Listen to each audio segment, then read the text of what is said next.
একটা কথা যে তাদের এখানে সবটাই ভেঙে গেছে।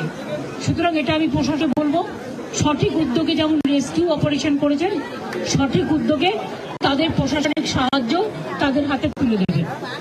এইটুকু আপনাদের বলার। মাধ্যমকে ধন্যবাদ তাদের কোঅপারেশনের জন্য, এবং আপনারা সবসময় বঞ্চিতদের পাঠাবেন, এটাই আমার অনুরোধ।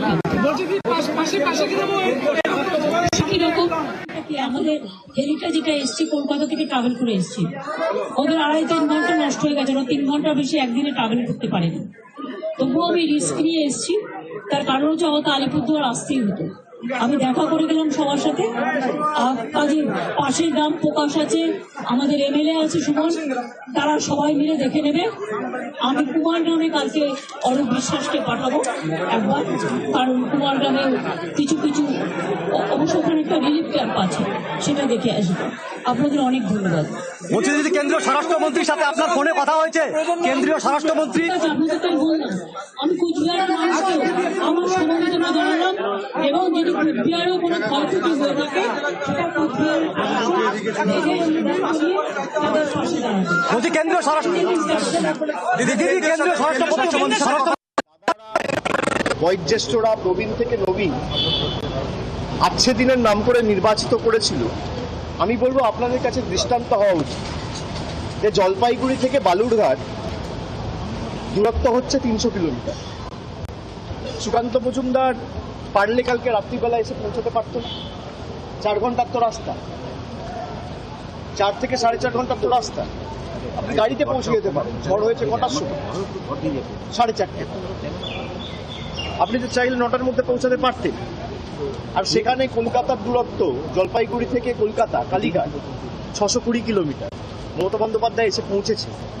আমরা এই কারণেই মানুষকে বলছি যে চোখে দেখুন, যারা গ্যারেন্টির কথা বলে কোনো বিজেপির নেতা এসে পৌঁছায়নি, তারা রাজনীতি করছে। আজকেও যারা গিয়ে ছবি তুলতে গেছে মানুষকে পরিষেবা না দিয়ে, কি কাজ করেছে এরা? একটা বিজেপির সাংসদের কোনো তৎপরতায় উদ্যোগে জলপাইগুড়িতে, আলিপুরদুয়ারে, কুচবিহারে একটা উন্নয়নমূলক কর্মসূচি গত 5 বছর হয়েছে তো দেখাতে পারবেন না। দেখাতে পারবেন বিজেপির ছোট বড় নেতা এসে মানুষকে নিজে হাতে 10টা পরিষেবা প্রদান করেছেন? দেখাতে পারবেন না। দেখাতে পারবেন আলিপুরদুয়ারের জন্য, চা বাগানের শ্রমিকদের জন্য, রাজবংশী ভাইদের জন্য আলাদা করে 4টে আর্থিক প্যাকেজ নিয়ে এসছে দিল্লি থেকে? এরাই তো বলেছিল আচ্ছে দিন করুন।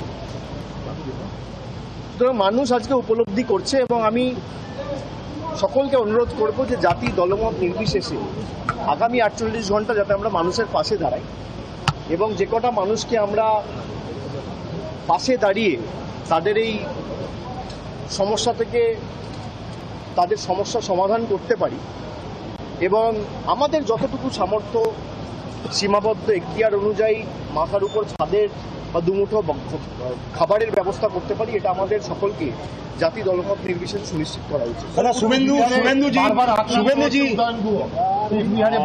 না, এটা দুর্ভাগ্যজনক। তার কারণ হচ্ছে যারা সন্ত্রাস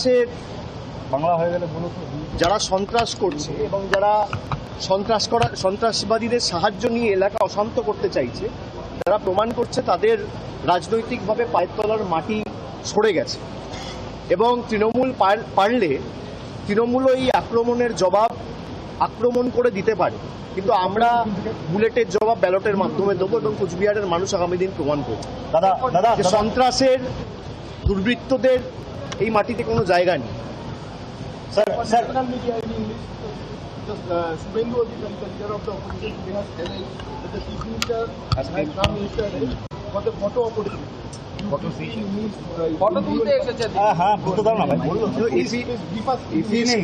If he is claiming that the chief minister has come all the way from Calcutta at 12 o'clock at the night to create this incident into a media spectacle and just to ensure that she is getting clicked, What stopped the Prime Minister to follow the same principle? The Prime Minister... বাগডোগরায় পৌঁছে গেছেন অভিষেক বন্দ্যোপাধ্যায় এবং তিনি শিলিগুড়িতে হাসপাতালে যাবেন, যেখানে এই প্রাকৃতিক দুর্যোগে অনেকজন আহত, তাঁরা ভর্তি আছেন। আর প্রশ্ন তুললেন অভিষেক বন্দ্যোপাধ্যায় যে মমতা বন্দ্যোপাধ্যায় যদি রাত 12টার সময় চলে যেতে পারেন, তাহলে বালুরঘাট থেকে সুকান্ত মজুমদার কেন ওই রাতে যেতে পারলেন না। অভিষেক বন্দ্যোপাধ্যায় পৌঁছে গেলেন, অভিষেক বন্দ্যোপাধ্যায় যাবেন শিলিগুড়িতে একটা হাসপাতালে কয়েকজন শিশু সহ বেশ কয়েকজন আহত অবস্থায় ভর্তি আছে এবং সেখানে তিনি তাদেরকে দেখতে যাবেন।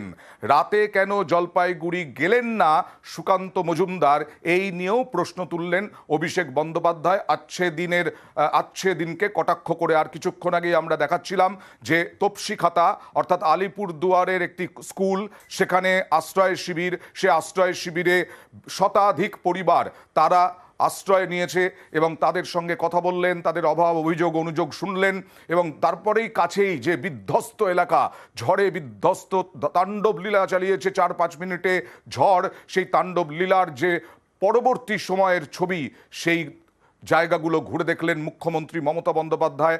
আর পাশাপাশি দেখছেন অভিষেক বন্দ্যোপাধ্যায় সাংবাদিকদের মুখোমুখি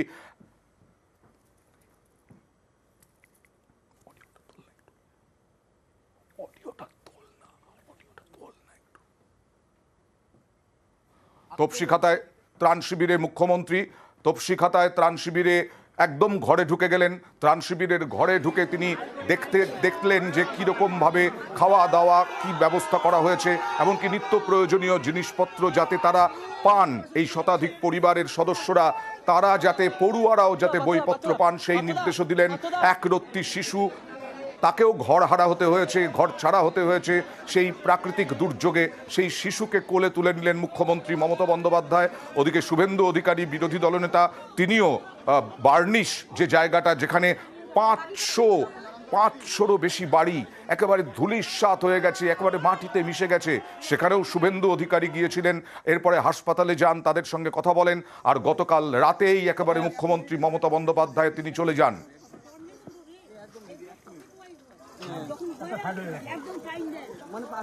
কথা বলবো, আমার সঙ্গে রয়েছেন বিজেপি সাংসদ শ্রমিক ভট্টাচার্য। শ্রমিকবাবু, মুখ্যমন্ত্রী যদি চলে যেতে পারেন রাত 12টার সময় এই ঝড়ের তাণ্ডব লীলার মাঝখানে, তাহলে সুকান্ত মজুমদার মাত্র 300 কিলোমিটার রাস্তা কেন যেতে পারলেন না, কেন গেলেন না, এই নিয়ে প্রশ্ন তুললেন অভিষেক বন্দ্যোপাধ্যায়। যে নির্বাচনটা হতে চলেছে ওটা বিধানসভার নির্বাচন না লোকসভার নির্বাচন? কথা শুনে মনে হচ্ছে তো যে মুখ্যমন্ত্রী বানানোর লড়াইয়ে নেমে পড়েছেন। বিরোধী দলনেতা ওখানে গেছেন, রাজ্যের একটি জায়গা বিধ্বস্ত হয়ে গেছে, সেখানে মুখ্যমন্ত্রী যাবেন না তো অন্য কেউ যাবেন?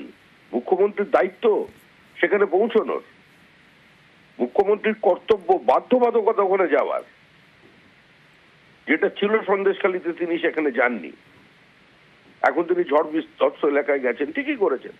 তো যে কোনো রাজ্যের মুখ্যমন্ত্রী যান, এটার মধ্যে কৃতিত্ব, ভালোবাসা এসব আসছে কোথা থেকে?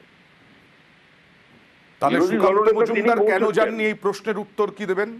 এর প্রশ্ন উত্তর মানুষ দেবে। বিজেপির পক্ষ থেকে ঝড় বন্যা যখন 100% দল ছিল ভোট শেয়ারের, তখনও বিজেপি সেখানে পৌঁছেছে। ওই সেবা কাজ বিজেপিকে আর এই আমরা যে বিচার পরিবারের সদস্য তাদের শিখিয়ে কোনো লাভ নেই। মুখ্যমন্ত্রী বা যে প্রশ্ন তুলছেন তাদের মনে করিয়ে দেবেন যে সারা ভারতবর্ষে কোভিড কালে যত পরিযায়ী শ্রমিক ছিল তারা কাদের শিবিরে ছিল।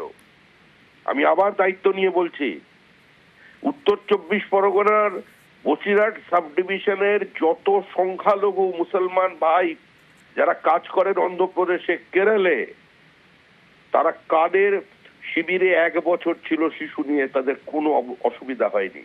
ওকে, বিজেপি রেখেছে। সুতরাং এসব শিক্ষা যেন আমাদের না দিতে আসে। আগামী লোকসভা নির্বাচনে ক্যাবিনেটে কে কে থাকবেন মমতা বন্দ্যোপাধ্যায় সেটা বলুন। বেশ।